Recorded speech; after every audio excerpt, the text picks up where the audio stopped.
Now, there are two ways of looking at life. One is that God created the world and now we are stuck here. So with this idea, most of the people, they say world is suffering, world is dukkha, we are stuck here. I don't know why God created the world. Or when I don't want to blame God, I would say, why my parent, they decided to have me. Now what I'm doing here, I'm struggling with my career, with my relationship, with this and that. Now another perspective is that I am God, I am that consciousness, I am that Shiva, and I'm here to have fun. Now, what is reality? I don't know.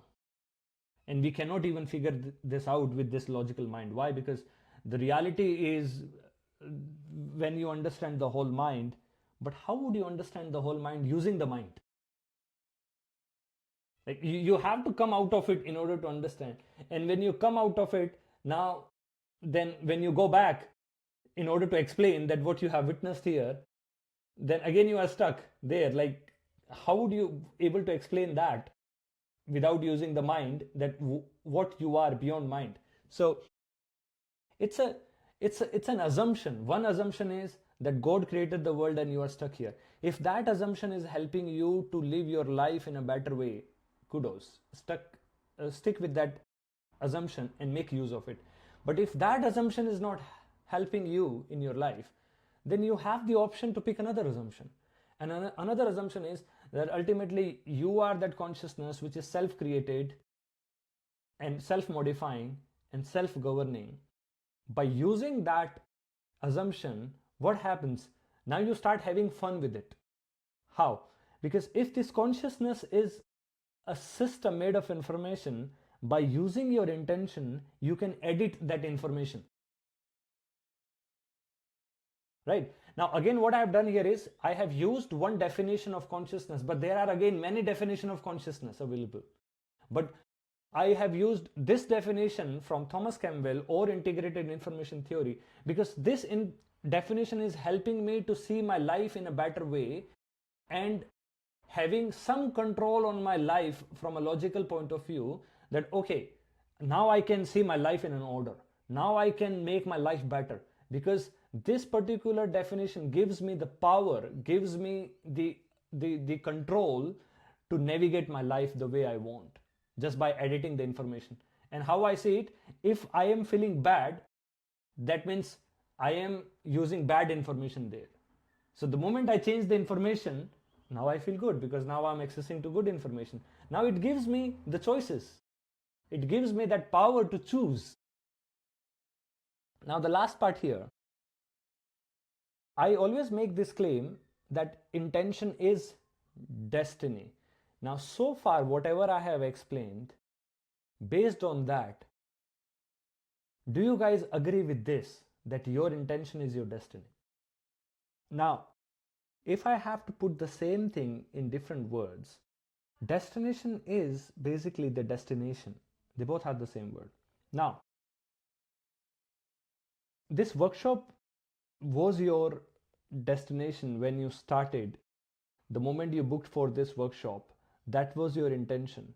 Now, just as Kumar said that, only intention is not enough. Now, in order to simplify this, I have used in this way, but once you hold on that intention, like once you establish the intention and you hold on that intention, then that becomes the destination. So that intention is nothing but, again, to put into a logical sense, is the origin. At one point you decided, okay, I want to go there. And if you don't change your mind, you will eventually reach there. Right? Now, there might be a question here that, can I decide to go anywhere? No, but as I already described, if there is a doubt, it won't happen. So you have no doubt that, okay, I will be able to do it. There is a very famous book in spiritual circle called Reality of Transurfing, and he says, the formula of manifestation or the process of manifestation is exactly as simple as you are going out and buying the grocery and coming back. When you leave your place, you don't have a doubt that you might find the store is closed. Right? If you have the doubt, you don't even live. If you're living, that means you are assuming that the store is open, I'll go and buy the grocery. But because of some reasons you find the store the store is closed, what will happen? You might go to another store, right? You won't give up there. It's like, what to do now? My whole life is done. The store is closed. I can't find the grocery, right? So the book says that the life is exactly like that. We are making it complicated by adding extra drama, flavors, trauma, this and that, right? But it's exactly going out, just getting the letter from the letter box and coming inside the house. That's it, right? So ultimately, it's just going out, taking your body out there, showing up there, putting yourself out there. And yesterday I came across one social media post which says action cures anxiety. But action, we are not able to take that action. Why? Because we don't have the intention. And most of the people again think intention basically means they want. No. If there is a doubt, resolve the doubt. Once you resolve the doubt, it will happen. Now there is a catch. When I say whatever your intention is, then you can create the destiny. But the catch is this: if there is something already in motion, which I already mentioned, based on your past karma, right? And the intensity is such you cannot pull that ball back, it will happen. So and now people might think, oh, Praveen told me in the workshop that whatever my intention is, I had no doubt, trust me, but still I didn't reach to my destiny or my destination. That means that formula is fake. No. If there was something already in motion and that is canceling this new intention, right? So you have to accept that. You have to allow it to happen. If you really want to get married with someone, but that person is supposed to get married with someone based on their past drama, whatever they have done, no, you have to wait. Maybe the life will play in such a way, they get married, then the divorce takes place, and if your intention was strong, you were still holding on that, and then they come back. Your intention can still impact that. I do it sometimes. After this workshop, I'll be going to certain place, and whenever we go there on weekend, we don't find the parking space. So what I do is, if I am in a right mindset, before I leave the place, I just put that intention that I find the parking, right? And I'm imagining myself, sankalpa, becoming one with your imagination, that the moment I reach there, because in order to find the parking, the timing has to be so precise that someone is coming out exactly at the moment when you are there. So the person comes out, it creates one space, and then your car goes there, right? Even sometimes if you are 1 minute or few seconds late, you pass, the car is coming out, the car behind you will take the spot, right?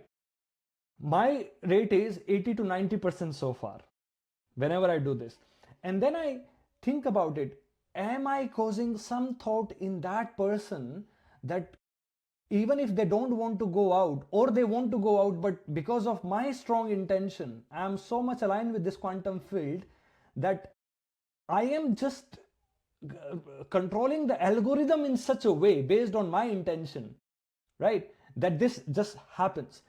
As I said, if I have the ego in that particular this thing, that this has to happen. If it won't happen, then intention is not working. Then I'm creating a doubt. Creating the doubt on what? On the universe. Because I am ordering, I am forcing. But if I simply make a very innocent kind of request, just like the kids do. When my daughter, when she asks for something, and if she is very adamant, when she's stubborn, she's screaming, I don't give her. I don't know, I just don't like giving her. And the moment she gives up, she says, Dada, please give me. She's just making that innocent request. I just do it. And I think universe exactly works in the same way. When you are, really with innocent feel, when you are really in alignment that, okay, I feel like I want this, you get it because you were supposed to get it. Okay, now karma is nothing but the old pattern, and intention is nothing but new karma, which means new pattern. So in your life now I'm putting the concept of intention in a bigger picture.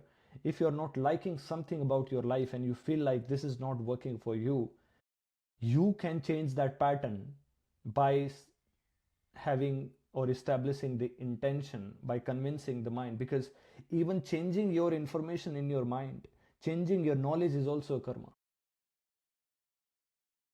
right? So ultimately it is all about who are you. You are the consciousness. This consciousness is made of information, and when I say information, what it means, tree also tree also is consciousness, and but it is made of a different level of information. But for understanding point of view, this is also the one sort of information. Humans, we are also that system made of information, but we call it based on our karma. Based on our past karma, we are born in a certain family, we get married to a certain person, we choose certain careers, and if you really feel that okay, that is done, I don't want to deal with it, and it should not be influenced, and if there is no doubt, you can change that information, you can change that pattern, and as a result you take the control of your life. And what happens? Desire becomes destiny when the whole mind agrees. But the condition is whole mind should agree. But if your past karmas are such, they are fixed kind of karma, you cannot change it, they are supposed to take place, your whole mind will not agree. So you just have to be realistic that I tried my level best to make my mind agree, but it is not taking place. That means it is supposed to happen, and now I have to give in. So this is where the answer comes in, Rosalie, is when you asked that I tried, and even after trying, it is not happening. After trying your level best, if it is not happening, leave it. Maybe it is not supposed to happen this time. Maybe it will happen after 10 years or 5 years or 10 days or 10 months. We don't know.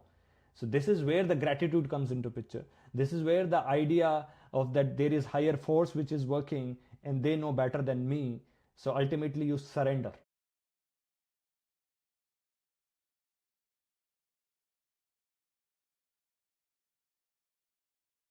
Yeah. So when I say surrender to God, what I'm saying is surrender to big mind. Because when I say big mind, that means there is an information which you are not aware of. And if you were aware of that information, you might not want that thing which you are not getting.